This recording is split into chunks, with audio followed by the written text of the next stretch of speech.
Lukas pasal 19 ayat 1-10. Yesus masuk ke kota Yeriko dan berjalan terus melintasi kota itu. Di situ ada seorang bernama Zakeus, kepala pemungut cukai, dan ia seorang yang kaya. Ia berusaha untuk melihat orang apakah Yesus itu, tetapi ia tidak berhasil karena orang banyak sebab badannya pendek. Maka berlarilah ia mendahului orang banyak, lalu memanjat pohon ara untuk melihat Yesus yang akan lewat di situ. Ketika Yesus sampai ke tempat itu, ia melihat ke atas dan berkata, "Zakeus, segeralah turun, sebab hari ini aku harus menumpang di rumahmu." Lalu Zakeus segera turun dan menerima Yesus dengan sukacita.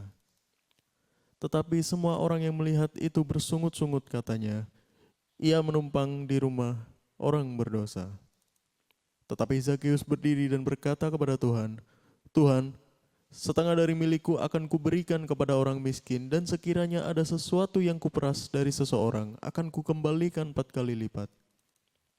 Kata Yesus kepadanya, "Hari ini telah terjadi keselamatan kepada rumah ini, karena orang ini pun anak Abraham. Sebab Anak Manusia datang untuk mencari dan menyelamatkan yang hilang." Oke, shalom semuanya. God bless ya. Tuhan Yesus berkati. Thank you kalau sudah mau hadir. Baik, kita lanjut lagi nih. Kita belajar daripada kisah Zakeus. Belajar daripada karakter Zakeus.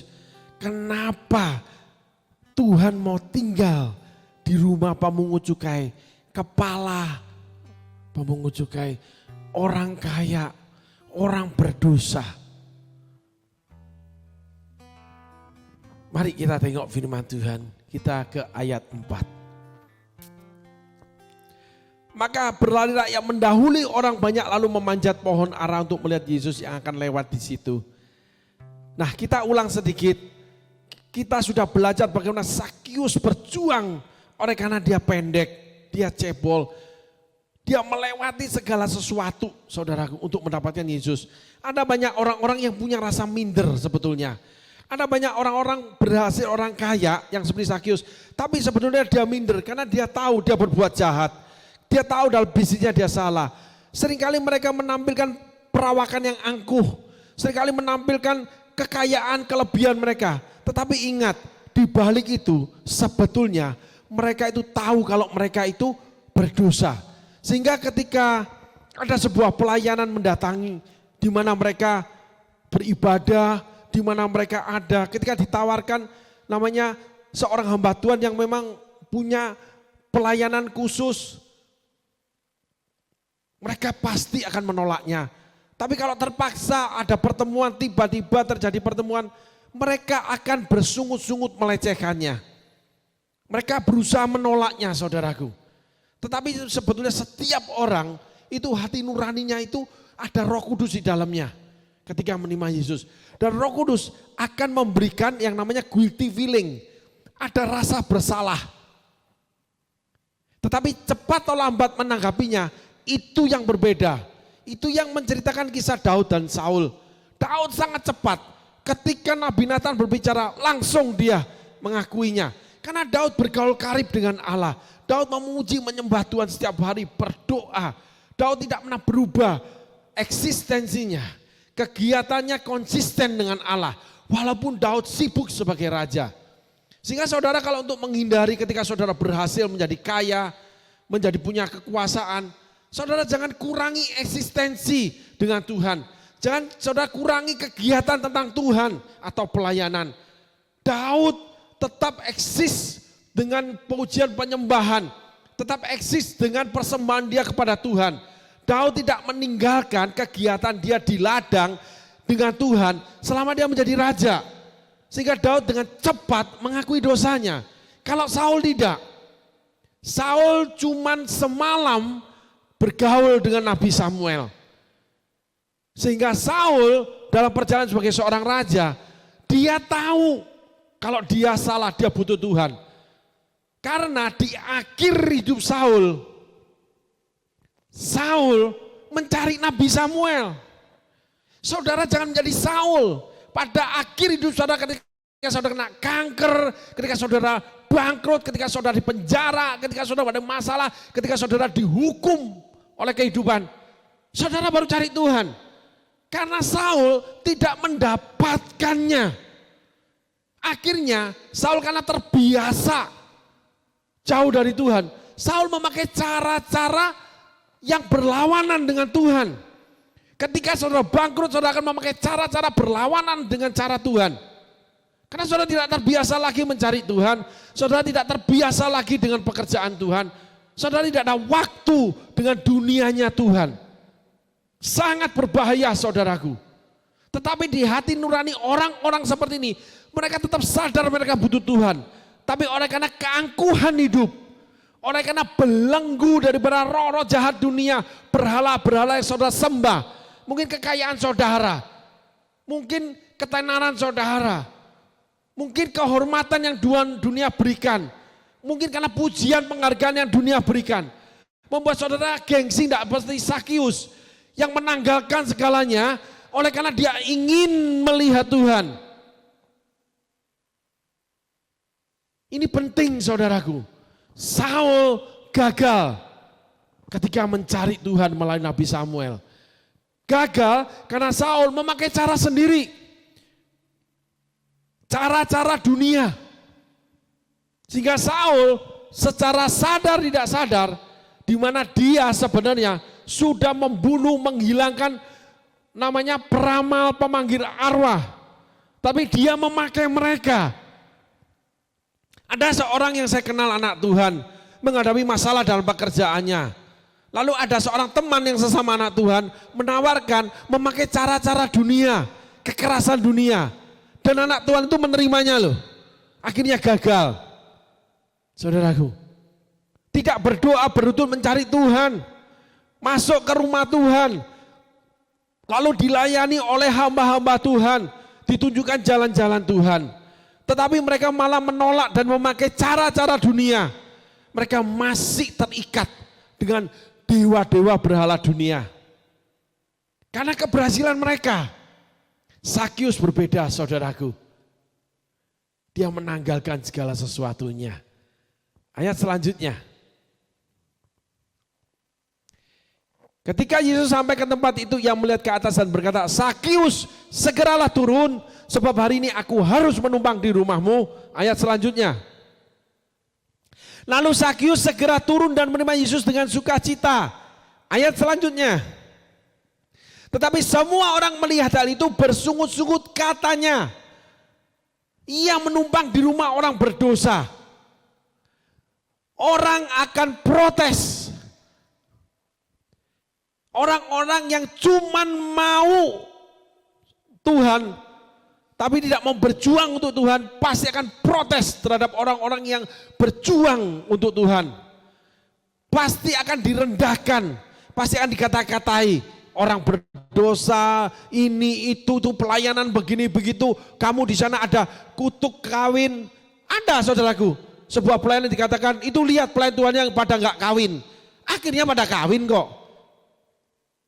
Lalu ada lagi, sejak aku keluar dari pelayanan itu, aku diberkati Tuhan. Kalau kamu di pelayanan itu, kamu tidak akan diberkati Tuhan. Ini buktinya aku. Pengalaman pribadi tidak bisa menggantikan firman Tuhan. Enggak boleh saudaraku. Menghina. Karena mereka cuma mau Tuhan lewat. Mereka datang bergerombol mencari Tuhan, tapi cuma lewat. Tuhan tidak meletakkan perhatian ke mereka.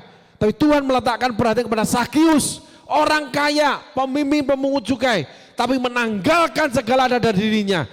Orang yang punya kelemahan, minder, cebol, nggak ngerti Tuhan dan sebagainya. Tapi pada saat itu, Yesus melihat ke atas, Sakius turun, dan Sakius menerima sukacita. Tetapi di sekeliling saudara akan banyak orang protes. Mungkin ada seorang pastor yang melakukan seseorang dengan khusus. Walaupun dia orang kaya, tapi hatinya mencari Tuhan. Maka banyak jemaat yang protes. Kenapa? Oh ya, orang kaya diperlakukan lebih baik. Tidak, saudaraku. Banyak dinamisasi di dalam dunianya Tuhan. Banyak dinamisasi di dalam pelayanan. Salah satunya Sakius. Ayat selanjutnya. Tetapi Sakyus berdiri dan berkata kepada Tuhan. Pahami ini saudaraku. Sakyus berdiri dan berkata kepada Tuhan. Ketika Allah memanggil kita, ketika Allah memberi perhatian pada kita, ketika kita menerima kasih karunia Tuhan, apa yang kamu lakukan? Respon kita menyatakan keberadaan kita. Respon orang yang berdiri itu iri hati, mencelah, merendahkan, menjatuhkan. Respon Sakyus berbeda. Tuhan tidak pernah salah pilih. Tuhan inginkan orang-orang punya hati seperti Sakyus. Sehingga kita harus berjuang mendapatkan Tuhan. Berjuang apa yang Tuhan ingini. Ketika kita sudah mendapatkan kasih karunia-Nya, di situ kita harus berdiri seperti Sakyus. Enggak usah peduli ketika direndahkan, enggak usah peduli dengan apapun empati, simpati. Walaupun engkau melempar seperti melempar batu ke dalam danau, seperti yang namanya menaburkan garam di lautan, tidak ada apapun, berjalan terus bersama Tuhan. Karena apa yang kamu lakukan, responmu itu akan mendatangkan kasih karunia selanjutnya. Kasih karunia pertama adalah Yesus ingin tinggal di tempat Sakyus karena Sakyus berjuang. Kita masuk yang kedua. Ketika Sakyus berdiri dan Sakyus melakukan sesuatu bukan oleh karena perintah Tuhan. Kesadaran diri kita mau melakukan segala sesuatu untuk Tuhan, itu penting. Karakter kedua Sakyus ini. Respon seseorang menyatakan apa motivasinya terhadap Tuhan. Ketika kamu diberkati, kamu sudah meninggalkan segala satu kegiatan Tuhan. Entah kegiatan pribadimu, entah kegiatan pelayananmu. Ketika kamu diberikan pekerjaan Tuhan, engkau meninggalkan kegiatan Tuhan. Ketika engkau sudah menikah, ketika engkau bersekolah, ketika engkau apapun, ketika engkau menerima kasih karunia Tuhan, responmu yang kedua ditunggu Tuhan. Sakyus berdiri, Daud tetap memuji menyembah Tuhan. Musa setia melayani mengajar 40 tahun. Yosua setia menjadi hamba, Kaleb setia untuk menjadi prajurit Tuhan 80 tahun. Respon kita selanjutnya itu yang akan mendatangkan kasih karunia kedua.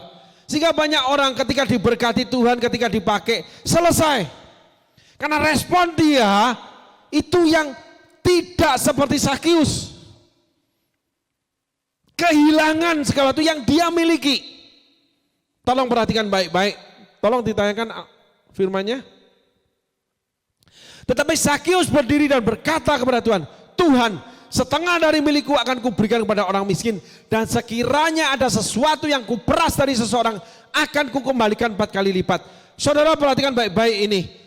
Sakyus mau mengikuti perintah Tuhan, mau mengikuti apa yang Tuhan mau, tanpa Tuhan ngomong lebih dulu. Dan Sakyus menyadari kalau ada orang yang pernah kuperas karena kehidupanku yang lalu. Sehingga Sakyus menyadari keminderan dia mungkin. Segala sesuatu ada dalam dia, dia sadari membuat Sakyus itu tidak apa. Membuat Sakyus ditulis di Alkitab. Banyak orang ketika sudah dapat kasih karunia pertama, dia alpa. Dia tidak menjadi Sakyus lagi. Dia menjadi Saul, dia menjadi Salomo, dia menjadi Daud. Melakukan kejahatan-kejahatan. Dia menjadi Abraham.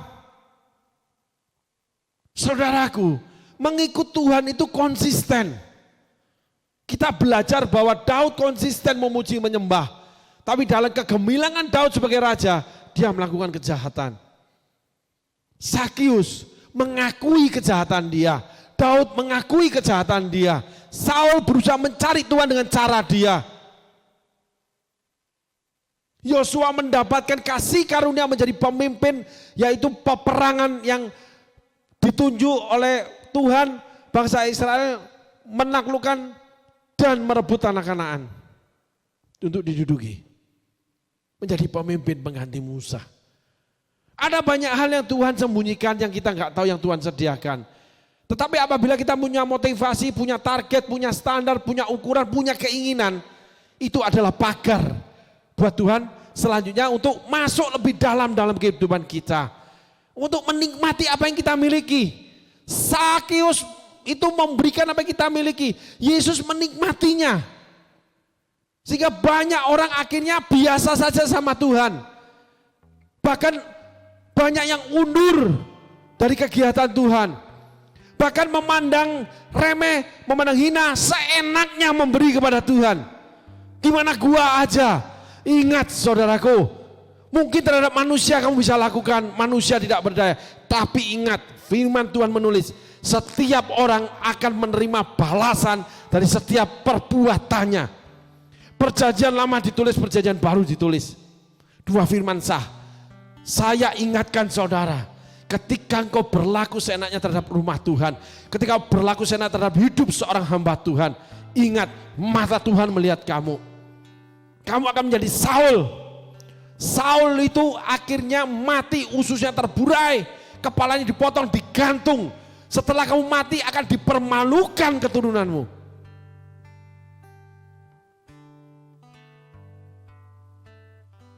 Jadilah seperti Sakeus. Respon kita ketika kita mendapatkan apa yang dibawa oleh Tuhan, mendapatkan Tuhan, mendapatkan berkat Tuhan, mendapatkan kasih karunia Tuhan, kita harus tetap konsisten sehingga kita gampang mengakui kesalahan kita. Itulah Daud, itulah Sakeus. Orang-orang yang ketika tahu salah tetap menyelesaikan dengan cara dunia, itulah Saul. Karena dia tidak ingin kehilangan apa yang dia miliki. Padahal apa yang dia miliki itu semua dari Tuhan. Dia akan mengukur segala sesuatunya. Sakeus tanpa ukuran Tuhan, dia berikan setengah harta miliknya, lalu 4 kali lipat kalau dia berbuat kejahatan. Segala sesuatu yang membesarkan dia di masa lalu, itu dia bagikan buat kerajaan Allah. Bukan harta Sakeus, tapi semangat perjuangan Sakeus. Di mana dia mengikut Tuhan, respon dia ketika dapat kasih karunia. Wow, Tuhan mau tinggal di tempat saya. Wow, Tuhan kau lihat saya. Tapi banyak yang apa ketika Tuhan melihat, Tuhan tinggal, dia meninggalkan Tuhan. Karena sudah memiliki apa yang Tuhan miliki. Ukuran yang kamu pakai akan aku ukurkan kepada kamu dan ditambahkan. Kita hari ini belajar dari Sakeus, saudaraku. Sakeus yang pertama, dia membagikan segala yang dia miliki tanpa Tuhan minta. Yang kedua, Sakeus gampang mengakui kesalahan dia. Hingga posisi kita hari ini di mana, saudaraku? Ketika kita tidak gampang melihat dosa kita nggak gampang minta ampun sama Tuhan. Hati-hati, kita menjadi Saul. Saul tetap berjalan, tetap tidak menyembah berhala. Saul tetap menjadi raja. Saul tetap memberikan korban persembahan ke bait Allah. Sorry, bukan bait Allah, belum ada bait Allah itu. Saul tetap tidak menyembah berhala, tapi akhirnya Saul mencari Tuhan, memakai cara berhala. Ketika saudara meninggalkan Tuhan, ketika saudara meninggalkan kegiatan Tuhan, ketika saudara mencari Tuhan, kalau lambat seperti Saul, saudara akan memakai cara-cara dunia. Banyak orang memakai cara dunia untuk memperoleh namanya perhatian Tuhan. Dia pikir kalau dia memberi yang banyak, kalau dia melakukan yang banyak di hadapan manusia, dia pikir dia sudah selesai dengan Tuhan. Belum tentu, saudaraku. Miliki hati seperti Daud. Hati miliki seperti Maria. Hati seperti Tuhan Yesus. Imam Eli pun ketika menerima hukuman Tuhan, dia mengatakan, dia Tuhan, dia layak melakukan apa yang dia ingini. Ketika saudara berusaha balik sama Tuhan, memakai kekayaan saudara, memakai harta saudara, memakai cara saudara, sesungguhnya saudara memakai cara-cara dunia, memakai cara-cara berhala. Saudara mengundang simpati manusia supaya terpandang rohani. supaya terlihat rohani, masih dipanggil rohani. Sebenarnya saudara sudah ditolak Tuhan. Seperti Saul ditolak Tuhan. Amin saudaraku. Hari ini kita belajar respon Sakius. Membuat Sakius mendapatkan kasih karunia yang kedua. Keselamatan terjadi di rumah orang ini. Sehingga saudaraku hari ini kita belajar. Ketika kita sudah mendapatkan Tuhan, mendapatkan pemulihan, mendapatkan berkat Tuhan, mendapatkan segala sesuatu dari Tuhan. Kita tetap harus konsisten. Kita tetap melakukan seperti Daud. Karena hidup kita berjalan pasti pernah salah. Pasti kita juga melakukan salah, pasti ada pelanggaran. Tapi kalau kita konsisten tidak meninggalkan kegiatan dengan Tuhan, baik di dalam pribadi, baik di dalam komunitas rumah Tuhan, komunitas pelayanan, komunitas kegiatan rohani yang Tuhan berikan pada saudara. Saudara akan seperti Daud, seperti Sakius, gampang mengaku dosa. Kalau saudara meninggalkannya, saudara menjadi Saul. Saudara akan mencari Tuhan pada suatu hari nanti. Saudara punya hati pasti tahu kalau saudara salah. Tapi saudara hindari terus, ingkari terus karena saudara angkuh dengan apa yang Tuhan berikan. Saudara akan mencari Tuhan dengan cara saudara. Menyuap hamba-hamba Tuhan, memberikan pada gereja-gereja, rumah-rumah Tuhan uang besar. Supaya saudara dipandang rohani. Lalu saudara dihargai, tapi sesungguhnya Tuhan menolak saudara. Ini penting saudara buat kita yang memberikan diri, memberikan kepemilikan kita kepada Tuhan. Kita harus punya spiritnya Sakius. Respon Sakius membuat Sakius menerima yang namanya kasih karunia kedua. Respon Raja Daud yang membuat dia diampuni dan tetap menjadi biji matanya Allah.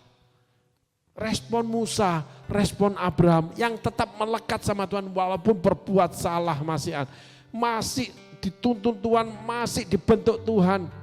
Bagaikan bencana, siap dibentuk terus aja. Ada sebuah quote yang lucu saudaraku, saya akan bagi buat saudara. Ada seorang Tuhan mengatakan begini, itu tapi benar saudaraku ya, tapi jangan ditiru gitu. Ketika seorang anak Tuhan ini salah, dia ngomong gini, Tuhan, aku salah, aku minta ampun, aku berjanji tidak melakukan lagi kesalahan. Tapi Tuhan, kalau aku melakukan kesalahan lagi, aku minta ampun dan berjanji lagi, gitu saudaraku. Kapan habisnya? Halo. Tetapi yang paling penting, hati kita melekat sama Tuhan. Bukan salah itu dibenarkan, tidak. Abraham kehilangan romantisme dengan Sarai. Daud kehilangan kesehatan, tapi jangan menjadi Saul, kehilangan nyawanya, mati masuk neraka. Keturunannya dipermalukan. Yosua seisi rumahnya menyembah Tuhan. Setelah menyelesaikan Tuhan, tetap menyembah Tuhan. Kaleb mendapatkan gunung, tetap menjadi panglima Tuhan. Tidak ada yang mustahil bagi Tuhan. Tapi konsistensi kita mengikuti Tuhan, itu yang diinginkan Tuhan. Sehingga Tuhan akan memberikan kasih karunia demi kasih karunia. Seperti Sakius menerima kasih karunia kedua. Keselamatan di rumah Sakius. Tuhan Yesus berkati saudaraku. Hari ini kita belajar bahwa biarkan firman Tuhan itu kita harus perhatikan baik-baik. Kita harus renungkan benar-benar. Sehingga firman Tuhan itu menjadi suluh dan menjadi sauh buat hidup kita.